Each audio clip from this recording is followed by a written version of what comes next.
The Democratic National Convention is upon us. We will come in contact with national leaders, aspiring leaders, and many others from a cross-section of the nation. The image we project will be a lasting impression of our city and our state. There are those who visualize Southern law enforcement officers as tobacco chewing, cigar smoking, obese, and uneducated individuals.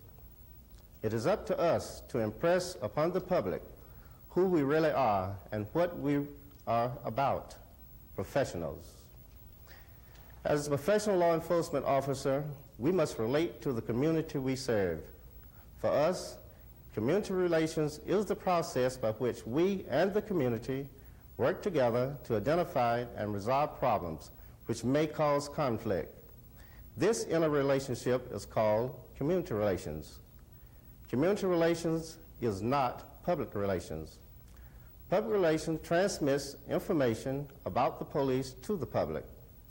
On a daily basis, we shift personnel for greater efficiency, create specialized units, and provide crime statistics. This is the kind of information a public relations effort attempts to transmit. This information is disseminated by using various public relation tools and techniques. These include, but are not limited to, press releases, radio and television announcements, posters, annual yearbooks, monthly newsletters, pamphlets, and the release of crime statistics. These public relations programs often serve the law enforcement purposes very well. During the decision-making process of choosing a site for the Democratic National Convention, the amenities that Atlanta could provide were evaluated. The committee looked at accommodations, transportation, and the convention site. Equally important were the issues of public safety and the national image which the site would have on the Democratic National Party. We have been chosen. It is up to us to project a positive image through good public and community relations. Characteristically, a public relations effort is only a one-way communication. Instead of being like a telephone, it is more like a radio. It transmits information but receives no immediate feedback. The feedback we will receive from the Democratic National Convention attendees will come back to us in the weeks and months after the convention. Therefore, we must project the image we would like to hear about at a later date. Occasionally, a public relation effort is like a commercial. It tends to present the product as being better than it really is. For example, if a law enforcement agency publicly and repeatedly claims without exception all of its officers strictly adhere to the agency codes of ethics. Later, if an officer is indicted for bribery or the use of excessive force, the credibility and the integrity of the whole agency becomes questionable. Likewise, one bad and publicized incident during the convention could overshadow the good done by every officer. A good law enforcement agency will be able to absorb some temporary bad publicity, but no amount of publicity or public relations alone will sell a product for long unless it is what it claims to be. We must earn the confidence and support of the public if we expect to be successful in achieving our objectives, which is the maintenance of public safety, the prevention of crime, and the apprehension of offenders. Citizens with confidence in their officers will respond when asked to refrain from disorderly behavior. Neighbors will assist the police by promptly calling when they see suspicious activity indicative of a possible crime in progress. Witnesses will come forward to assist investigators seeking answers in unsolved criminal investigations. But in a community where the law enforcement agency has failed to earn the trust and respect of its public, cooperation is rare. Even the victims of crimes such as rape and burglary will refrain from reporting the crime if they lack confidence in the law enforcement agency's sincerity. How can we secure and maintain the respect and confidence of the Democratic National Convention attendees? Achieving this goal depends primarily upon the willingness, sincerity of purpose, and commitment of every office to work for every day, everywhere, and under all conditions. This can be ensured if the officers concentrate on the 3 A's. These are appearance, attitude, and answers. My name is Terry Russell. I'm with the Georgia State Patrol. Today I'd like to talk to you about appearance. During the National Democrat Convention, you will be seen by hundreds, perhaps thousands of residents and visitors. Each time you are seen, you will be evaluated. You do not have to say a word. Appearance and actions clearly show your attitude about yourself, your job, and the public. Visual impressions are lasting, especially if the impression is a negative. A rumpled uniform, cigarette ashes on the tie, unpolished shoes, a patrol car caked with mud, a scowl on your face. Each characteristic will diminish the reputation of the entire law enforcement community and disappoints the citizens who see us as not meeting their expectations. We realize an officer may deviate from the norm in keeping with the objectives of exceptional assignments as decoy operations, surveillance work, and undercover assignments. But an officer assigned to normal routine investigations should dress in a conservative manner, keeping with the current standards for daytime business wear. The high visibility of the uniform officer sets him or her apart from the rest of the society. Remember, people often judge officers by first impressions. The way you are seen by the Democrat Convention attendees is how they view the entire law enforcement agency. The uniform should be clean, well-tailored, neatly pressed, and in good condition. All shoes and leather should be polished and cleaned. Pay special attention to your hair, face, and fingernails. Don't chew gum, tobacco, or smoke outside your vehicle. The appearance of you and your vehicle must complement each other. Remember, you represent the entire law enforcement community. Hello, I'm Deputy R.S. Verner of the Fulton County Sheriff's Department. For the next few minutes, I'm going to talk to you about your conduct as it relates to the Democratic National Convention. Your attitude can be your best friend or your worst enemy. It can propel you along the path of success or lead you to your own demise. Some officers enter the field of law enforcement with preconceived ideas and biases toward or against members of the community. These attitudes are then passed along to the new recruits who are willing and eager to learn from the veteran officer. Attitudes are contagious and self-perpetuating, which affect the officers dealing with supervisors, subordinates, peers, and the public. Public opinion is hard to change.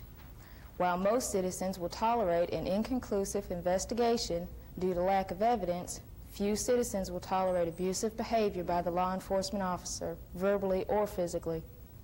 Victims or witnesses to such behavior are quick to complain to the officer's supervisor, chief, or to the news media.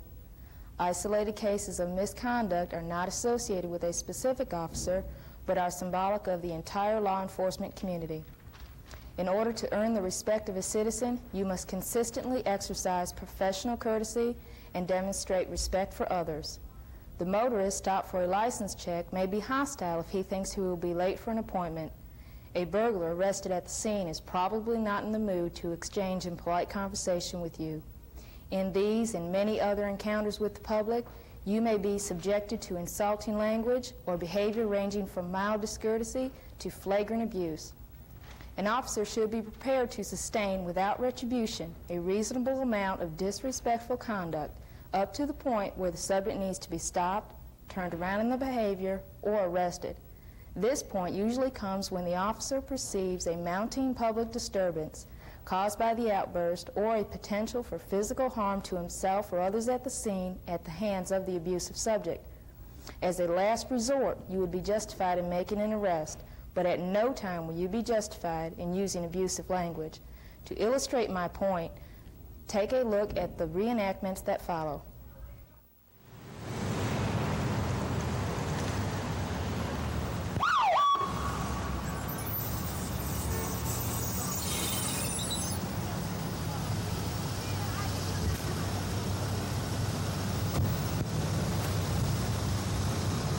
Officer, what did I do? You see your driver's license there, sir. Yes, sir, what did I do? Illegal turn back there, Mr. Beard. Yes, sir, I thought I could turn back there, sir. Oh, that's an illegal turn back there. Where are you from, Mr. Beard? Ohio. Oh, from Ohio. Okay. You know that was an illegal turn back there? No, sir, I didn't see no signs. I'm from out of town, and, you know, we turn right all the time, but You think you can just come down here in Georgia and do whatever you want to do, right? You don't think you need to obey the traffic laws here in Georgia? no, sir, are you going to give me a ticket, or I'm going to give you a ticket. what? Let me go. I'll tell you what Give me a warning. I'll tell you what you do. Just have a seat back in your car. I'm fixing to write you up. Have a seat back in your Am I car. going to have to go to Have court? a seat back in your car. Am I going to have to go to court? Yeah, you don't have to go to court. Okay. Tell that to the judge. Have a seat.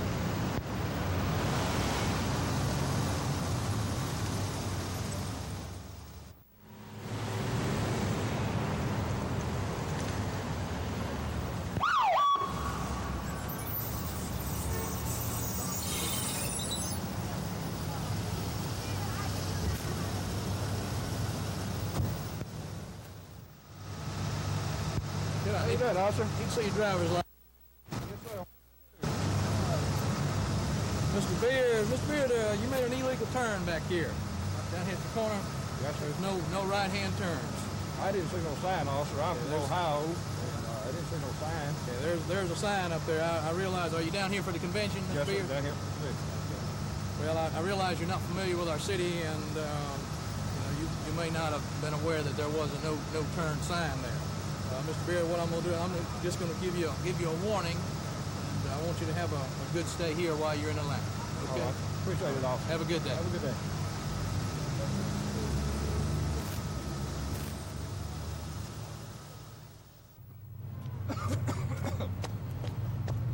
Hey, you ugly bitch, you. Let's go get us a drink. What are you calling? God damn it, let me go. Joe bitch. Call me a bitch now. Hey there, you ugly bitch, you. What's going on? Hey, you got him? What's up? Go get a drink, yeah? I can't go right now, but why don't you go on down there to that bar? What and I'll bar? meet you down there later. Just go on straight over there. Okay. Go on down there. All right, See you gonna later. meet me later? I'm gonna meet you later. You Okay. take care, all right? Save the whales! Save the whales! Stop the U.S. from killing thousands of whales. For a worthy cause, help save the whales. Save the whales! Help save the whales! What the hell are you doing here? It's a peaceful demonstration. Get the hell out of here. Go down there where you belong. Get on out of here. Go. Okay? Yeah.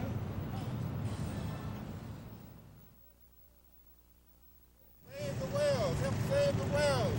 Stop the U.S. from killing thousands of whales.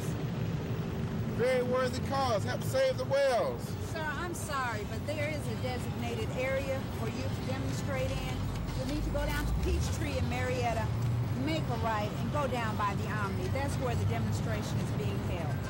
Okay, thank you, officer. Sure, no problem. You have a nice day. You too.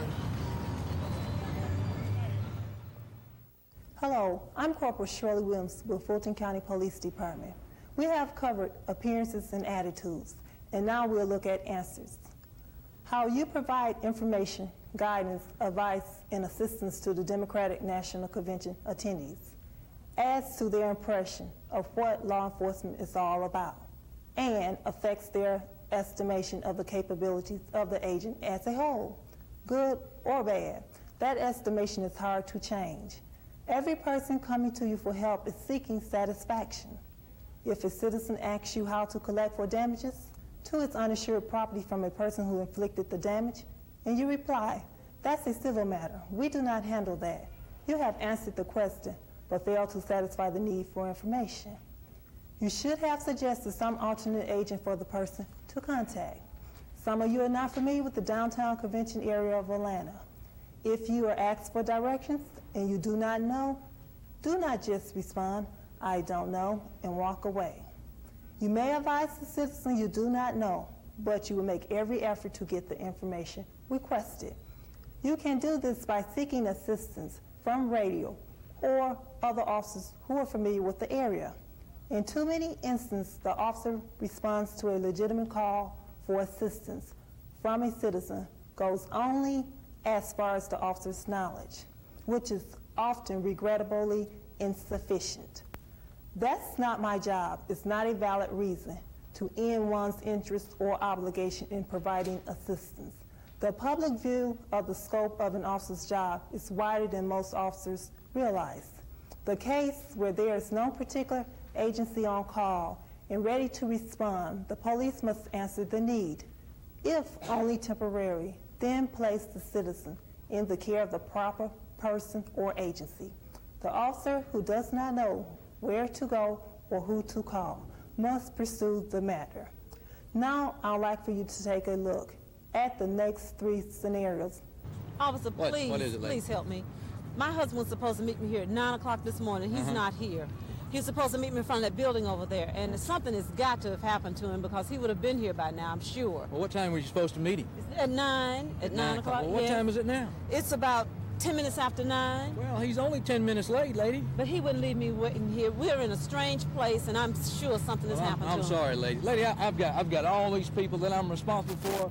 I just can't take time out to look for your husband. I'll tell you, there's probably 4 or 5 bars down on Peachtree, and I'm sure that's probably where he's at. He wouldn't do me like that. Well, I'm sure I he tell you would. what, I suggest you just go ahead and check them bars. That's probably where he's at. I don't have time to fool with you. Thank you. Officer, please help Yes, me. ma'am. What can I help you My with? husband was supposed to meet me in front of that building over there at 9 o'clock, and he's not here yet, and it's not like him to be late, and I'm real worried about him. What does he look like? Well, he's a little taller than you, not quite as wide, about average build. He's wearing a blue jacket and a blue and white tie. Is he normally late or pretty much on time? He's usually never late. Never late. And I'm afraid something has happened to him. Okay. I'll tell you what, let's do. I've got some other officers down here. Let's go down here and see if maybe one of them has seen him and see if we can find him. I Okay? appreciate it. Okay. Thank you.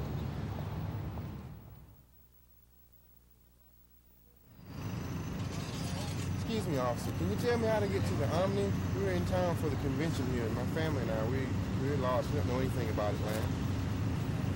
I don't know where the Omni is. Buy you a map. Take 20 to 285. Follow it around until you come to a dead end. You'll find it. Thanks a lot.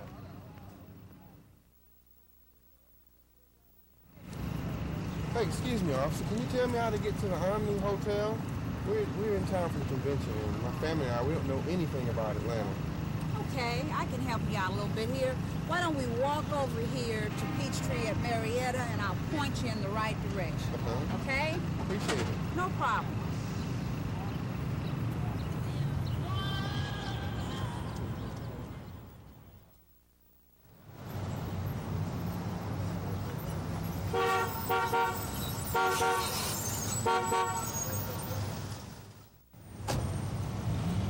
Officer, What is it, lady? can you tell me how to get to Lenox Square? My husband is in a meeting, and I'm here for the convention, and I'd like to go shopping. They said it's a real nice mall. Lady, I'm down here just working this convention. I don't know the area. I don't have any idea where Lenox Square is.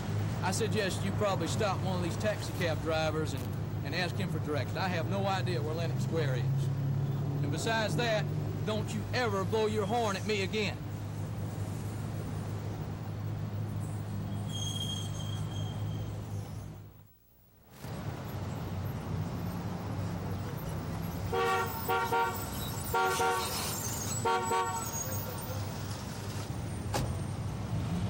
Officer, What is it, lady? can you tell me how to get to Lenox Square? My husband is in a meeting, and I'm here for the convention, and I'd like to go shopping. They said it's a real nice mall. If you'll go down here, go northbound on Peachtree Street, and follow Peachtree until you hit Lenox Road, take a right on Lenox Road, down about 2 miles, you'll see Lenox Square. You can't miss it. Okay, thank you so much. You're welcome.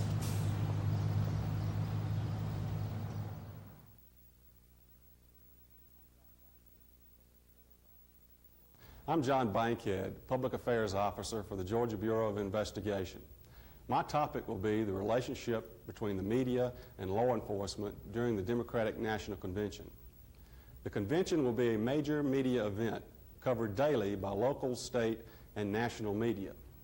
The public has a keen interest in the events surrounding political conventions, and it's the duty of the media to provide the public with the best coverage possible of those events.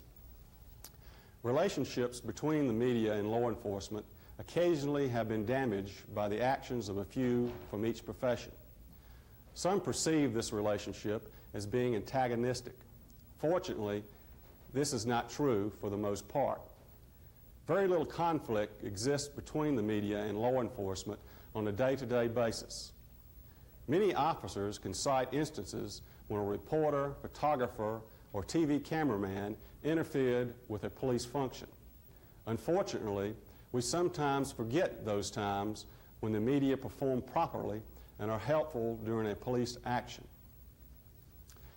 Given the national interest in the convention, you'll probably encounter more news media during this week than you will in your entire career. An objective evaluation of the two organizations will reveal they actually share many important goals. They're organized to perform a similar function. For instance, both law enforcement and the news media attempt to learn what has been happening in the community. Law enforcement performs this function in order to protect citizens and apprehend criminals. The press does it to inform citizens and educate them about community issues. With specific reference to crime news, both organizations share the same goals. We're pleased to have Mr. Mark Winnie, who will share with us the journalistic side of our relationship. Television coverage magnifies immeasurably the deterrent effect of a drug raid.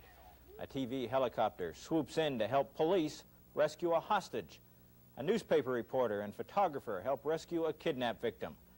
Clearly, sometimes the police officer and the newsman end up helping each other, simply by each doing his job as it is supposed to be done. But then there is the law enforcement official who emphatically refuses to comment. The news story about allegations of police corruption. The stories about internal strife in a police department. All stories that have to be done, stories that demonstrate that there are times when the interests of the press and some in law enforcement diverge. That's to be expected. Journalists are not here to be your public relations boosters. But after close to a decade covering crime both as a newspaper reporter and currently as a reporter for WSB-TV, I submit it is the exception when the legitimate interests of the press and the law clash. Now, that should not be surprising, since in a sense, for both of us, the public is the customer, truth the target. I would like to talk about the dealings you may have with the media at the 1988 Democratic Convention in three key areas: access, information, and law enforcement as the news story. We'll start off with access. Those of you handling security for the convention will likely encounter reporters and photographers who need or want access to areas where you are working. Now, we realize that you will have orders and regulations to guide you to some extent, but you will also have a good deal of discretion. Please remember a few things. Journalists are certainly allowed any place any other member of the public is, and with a very few limited exceptions, such as federal courts, cameras are generally allowed any place the journalist is. Now, there may be persons who do not wish to be photographed and appeal to police officers for help. In most cases, it is not the police officer's place to intervene in those situations. Both professions, police and press, have those within it who are adept at, shall we say, being pains in the neck. And that can be exaggerated when stress levels are high, as they sometimes are on both sides. Understanding that in advance and making an extra effort toward courtesy might head off unpleasantness. Now to number two, information. When a reporter is on deadline and runs into you at a crime scene and you tell him to call public affairs, well, it's not a good feeling. Nor is second-hand information as good usually as that from somebody on the scene. Nor is it usually necessary to deflect routine questions. If you're uncomfortable going on camera, for instance, simply providing an incident report number or providing a glimpse of the report if you have it can be extremely helpful. Such reports are generally public record. Now let me explain a few basic terms often used between a reporter and the people he gets information from. Number one, off the record. Now that means information is for background only. It is not to be quoted in any fashion, even from an anonymous source, unless the reporter gets it from someone else who is willing to go on the record. Number two, not for attribution. It means the information can be broadcast or printed, but not with identifying the source. When you hear sources say this, or federal sources say that, or Channel 2 News has learned, it is often the result of a not-for-attribution agreement. I would caution you to make sure that each individual reporter you deal with understands the conditions you attach to the information you pass on under such terms. Unless there is agreement beforehand, Many reporters consider anything you say to be fair game. Now let me make one more comment about information. In television, immediacy is often crucial, particularly in the pictures we need. You may be in the position of enhancing or impeding our ability to get where something is happening. In the long run, I suggest it is in the interest of law enforcement to work with us. That brings us to the third area I want to discuss, when law enforcement becomes the story. Good reporters will not just want the facts, figures, and statistics, but the human side of your story, what you are going through, how you feel about what is going on. And that's to your advantage, if you handle it right. I've seen many law enforcement officers give a no comment when the cameras come around, and I've seen many come off the worse for it, too. There are those who, correctly or not, see that as having something to hide. On the other hand, I have seen people faced with a potentially damaging story who turn things around by being candid on camera. They made the best of things, and that applies to the entire matter of press and police at the convention. You're going to be there, we're going to be there. It's inescapable. During the convention, another issue we must face is the police and the demonstrators. During the Democratic National Convention, you will be confronted with the task of handling many demonstrators. The convention will attract many different groups and factions who will want to make a political statement or take part in a demonstration. The demonstrators' actions are influenced by the absence or presence of leadership, suggestion, imitation, and emotions. Leadership has the most effect on the intensity and direction of demonstrators' behavior. Like demonstrators, law enforcement officers are affected by the demonstrators' behavior. During a tense confrontation, some officers may become emotionally involved and commit acts they normally would not. Some demonstrators will attempt to provoke you into verbal or even physical confrontations. Others will knowingly commit minor violations of the law in an attempt to be arrested. Keeping in mind the rights of all citizens to peacefully assemble and exercise their freedom of speech, it will be your responsibility to approach and handle the demonstrators in a professional manner. Many officers feel that arrests must be made anytime there is a violation of the law. There will be many occasions during the Democratic National Convention you will observe minor infractions of the law, especially during the demonstrations. You must consider what effect it may have if you attempt to go into a crowd and arrest a demonstrator who is yelling obscenities. Justice may be better served if you use discretion and not attempt to make this arrest. You have discretionary powers and should use them when appropriate. Recently, Officer Danny Scott of the Atlanta Bureau of Police Services interviewed City Council person Hosea Williams, who answered questions concerning the role of the law enforcement officer as it relates to peaceful demonstrations. He discussed both the positive and negative actions which affect public and community relations. And here's that interview. Mr. Williams, you have a national reputation as being a nonviolent demonstrator who works for the rights of all people. For those of us that are not fully familiar with the term nonviolent movement, would you please explain it to us? The nonviolent movement really was adopted out of the life of Jesus Christ. Nonviolence means love to overcome hatred which results in violence. And through the nonviolent process, there's an effort to redeem the person that's hating or perpetrating violence. In other words, Dr. King used to say, the power of nonviolence was you really prove that your body can take more punishment than the person that hate you or perpetrate violence can put up on your body. And it worked. You know, I was a very violent man till I met Martin Luther King Jr., but I think the way out of our dilemmas or out the world dilemmas is through nonviolence. But it really teaches love. Now, it does. A lot of people used to accuse Dr. King of every place he go, violence would erupt. It does uncover and expose the violence that exists there that may be camouflaged. But really, nonviolence brings about peace and tranquility. And even through big movements like Birmingham and Selma and places like that, you probably find more racial harmony and more love in those communities today, and you'll find maybe in any communities in America. During the Democratic National Convention, many people will come to Atlanta to demonstrate for their common cause. What do you think they will accomplish by their demonstrations?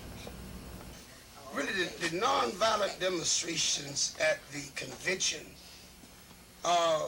will be the poor people of America trying to get their grievances, or the thing that's important to them, addressed. Usually, you know, they say you can't take politics out of politics, and wealth or money usually control. And about the only acceptable device that poor people, not just black people, but that poor people have of getting their needs addressed is through nonviolent demonstrations. And I think that is much to Dr. King's credit, because before then, people used to bust up conventions, and a lot of blood was spilled, and a lot of hatred erupt, and but through the nonviolent process, you do get sympathy, because what is right in our society and what's wrong really is determined by public sentiment. So that's the way the masses of the poor people, that's to mean that they will use, and we'll be with them to get their grievances addressed by the power structure of the Democratic Convention. Other than that, they probably would just ignore the poor and really address the needs of the rich. Mr. Williams, this is a two-part question. First, what can law enforcement officers do to better prepare themselves for managing demonstrations during the Democratic National Convention? And second, what is the reason or reasons conflict sometimes erupts during the nonviolent demonstration? There's no question about it. The police, the law enforcement agents, are put in a very difficult position. First, they are human. And police, just like civil rights people, politicians, preachers, everybody is not good. They're always around. You know, I talk about Jesus, smart as he was, chose 12, and 2 of those guys turned out to be bad guys. But one of the things the police need to do, they really need to prepare themselves mentally. They need to talk to themselves privately and psychologically, you know, before even going to bed at night, getting up in the morning, because it is a very, very difficult position they're put in. Number one, there's always some bad elements among those demonstrators. There's always someone that will try to use the nonviolent demonstration to provoke the police. That's why the organizers of the nonviolent demonstration ought to always have well-prepared marshals, because the problem between nonviolent demonstrators and police, it never takes place hardly up front. Only one place I can remember, that Chicago, but not even then, because usually somebody back in that crowd would throw something at the police, curse, abuse, make a police angry, and it's really intentional to get conflict going. But we usually have well-trained marshals, and anybody start that stuff, we grab them out of the marches, and if you want to fight the police, you go over there, that's you. But don't you use this nonviolent movement to get your point over or to provoke conflict between us and the police. That's one thing they have to work. There are bad elements that will emerge within the nonviolent demonstration. That's why one of the things the police should really do, they should really converse with the leaders. There should definitely be a communication, because our conflict is not with the police. That's not our conflict. The police is not our problem. We don't have no problem with the police. Our problem really is those politicians inside who's making the decision. So the police really ought to converse with the leaders of those demonstrations. Now, what are your intentions? Where you're going? We need to know about how long, how many going to be in your crowd. And I don't think any authentic leaders of nonviolent demonstration have any problem communicating with the police. Because the problem that the police usually will have, if they have a problem, it comes usually at the rear of those demonstrations. People plant themselves back there. These militant groups and people that are not committed to nonviolence, and that's one of the things. The other thing is the police overreacting. Now, this is overreacting. A lot of times, the police believe they do have to meet nonviolent force with military force.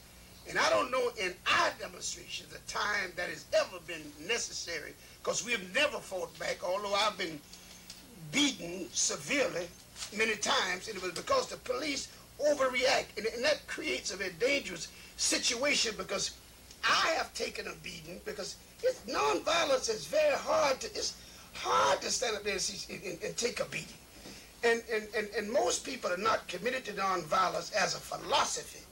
You know, they are committed to it to carry out that demonstration as a means to an end, but not as a philosophy.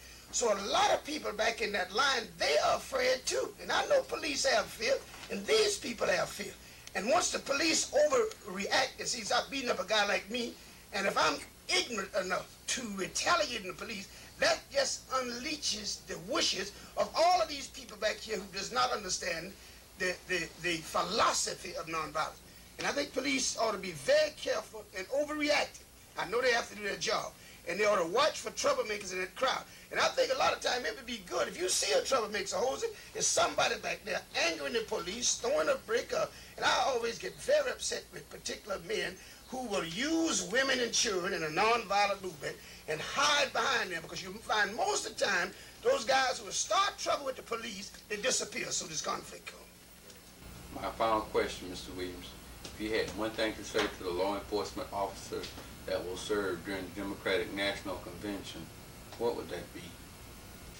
If I had one thing to say to police officers from across the state, it would be, let's use this moment to project our state, which in my estimation is destined to become the greatest state in this nation. And let's not allow ourselves to overreact or provoke or be provoked to create a situation that will bring shame on the state that really will end up costing our children, our grandchildren. Let's use this moment to promote Georgia, what Georgia really is, one of the greatest states in this nation that would aid and abet our children and the future of this state for many, many years to come. This is Governor Joe Frank Harris. 1988 is a real opportunity for the state of Georgia as we host the 1988 Democratic National Convention.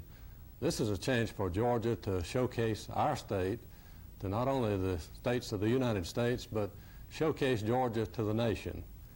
You and your fellow officers and the law enforcement people of our state will represent Georgia every time one of these visitors have an opportunity to deal with you, whether directly or from afar.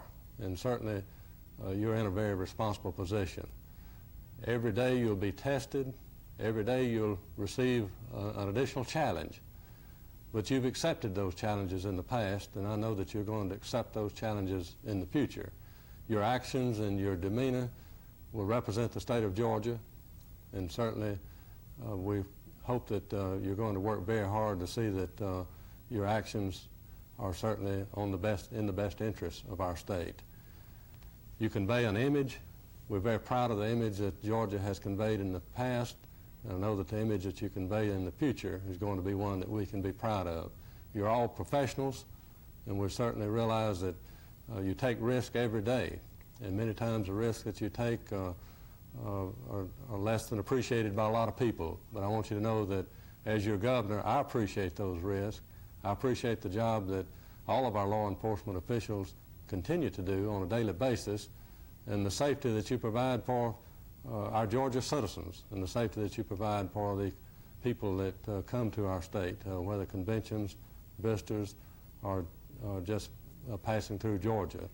So we do have a positive image for the state, and I know that with your efforts, with the efforts that you're already putting forth in training and extra hours that you're spending and learning how to do a good job for the convention, I know that we can count on you. And I know that Georgia is going to be proud because you were here and because you did your jobs in the way that will make Georgia proud. As governor, I just want you to know I appreciate what you do, and we look forward to continuing to work with you even after the convention. I think the image that we project during the convention will certainly enhance Georgia's future and make people want to return to Georgia, return often. And of course, when people continue to come to Georgia, we create additional jobs, and jobs mean opportunities for citizens of our state. Thank you for what you're doing, and God bless you. Hello, I'm Andrew Young, and I'm mayor of what I believe to be one of the great cities of the world. Yes, that's the city of Atlanta. But we're only what we are because of the state of Georgia, because of the kind of effort and response we've had from the governor of this state, because of the kind of law enforcement from the State Patrol and the GBI, the Fulton County Sheriff's Office, the Fulton County Police Force, the City of Atlanta Police Force. Yes, law enforcement has helped to make this a great state. And we're depending on the law enforcement community of this state to continue our growth and development by helping us to have a great convention. The Democratic National Convention is an extremely important convention. It's perhaps more important than the Bobbin Show or the Super Show of sports, even though it's only half the size. The thing that makes it different is that we'll have 15,000 reporters. That's right, 15,000 journalists that will come in here from all over the world.